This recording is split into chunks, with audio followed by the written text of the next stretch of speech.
understand this now.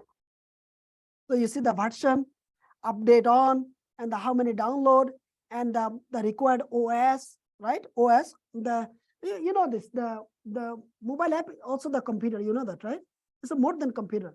Mobile app has the full operating system. You guys already know this, Android and the iOS. And that's the reason OS. And the offered by, that's our company. So, and then released on. Look at this, released on. See this? February 26, 2020. That's the first release. We did this release, and the updated on, release on versus update, two different things. So read this wording now, you guys think should make sense. Let's go to the next one and look at this. As I said, in the release, we say all the details, right? Each of the release, you provide the details. So it helps your end user what is going on. Make sense? Okay, now let's go with this.